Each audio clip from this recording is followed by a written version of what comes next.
একটা মাদ্রাসার ছাত্রের সাথে এমন একটা জিনের দুর্দর্শ ঘটনা ঘটে গিয়েছে যেটা দেখার পর আপনার চোখ কপালে উঠে যাবে।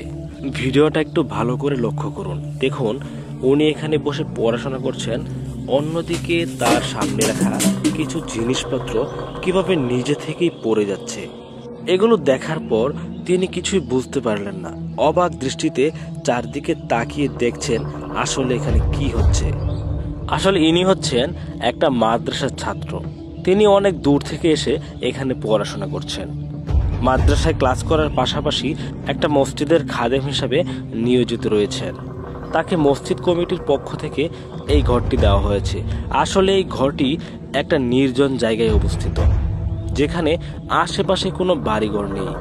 একটু দূরেই রয়েছে একটা শ্মশান। এলাকার লোকজন সেই শ্মশানকে ঘিরে নানান রকম ভয়ানক কথা তাকে শোনানোর পরেও সে নিরুপায় হয়ে এখানেই থাকতে রাজি হয়েছেন। এর আগে তার সাথে অনেক ছোটখাটো ভয়ানক ঘটনা ঘটে গেলেও সেগুলো সে খুব স্বাভাবিকভাবেই হ্যান্ডেল করে গিয়েছেন।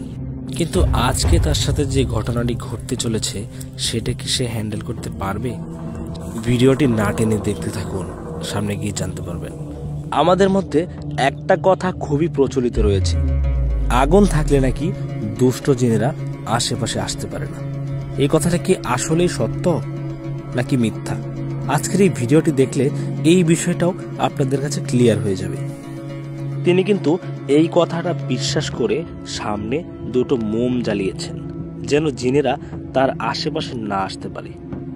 একটা বিষয় আপনাদের কাছে ক্লিয়ার করে দেই, আপনাদের মনে হতে পারে এই ভাঙা ঘরে সিসি ক্যামেরা কোথা থেকে আসলো। আসলে এখানে কোনো সিসি ক্যামেরা নেই। ওনার কাছ থেকে এই সমস্ত ঘটনা শোনার পর আমরা একটা ক্যামেরা লাগিয়ে দিয়েছিলাম তার কথা সত্যতা যাচাই করার উদ্দেশ্যে। একটা বিষয় লক্ষ্য করুন, আগুন জ্বালানোর পরেও কিন্তু সামনে থাকা কলসটা নিজে থেকেই নড়াচড়া করছে।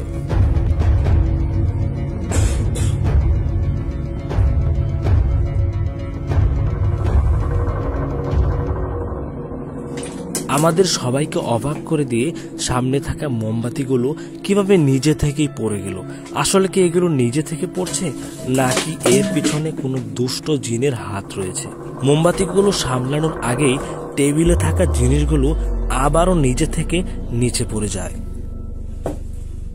এবার কিন্তু তিনি তার ভয়কে আর আটকে রাখতে পারছে না। সেখানে থাকা একটা লাঠি দিয়ে এই দিক সেদিক ছোটাছুটি করে দেখার চেষ্টা করছে এখানে কোনো কিছু উপস্থিত রয়েছে কিনা। এই কথা বলতে না বলতেই তার গালে কোনো একটা অদৃশ্য শক্তি সজোরে চড় মারল। পিছনে থাকা চেয়ারটির দিকে একটু লক্ষ্য করুন, দেখুন চেয়ারটি কিভাবে নিজে থেকে ভেসে উঠছে।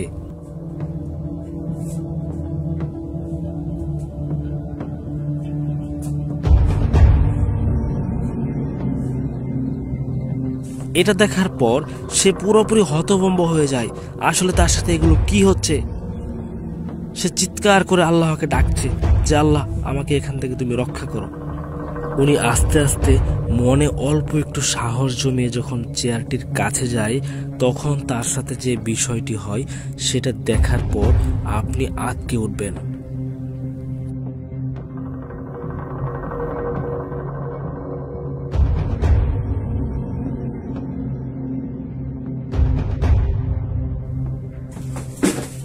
চেয়ারে স্পর্শ করা মাত্রই তার গায়ে যেন 1000 ভোল্টের কারেন্টের শক লেগে যায়।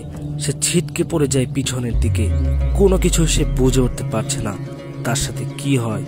আদৌ কি সে এখান থেকে বেঁচে ফিরতে পারবে নাকি তার এখানেই শেষ নিঃশ্বাস ত্যাগ করতে হয়?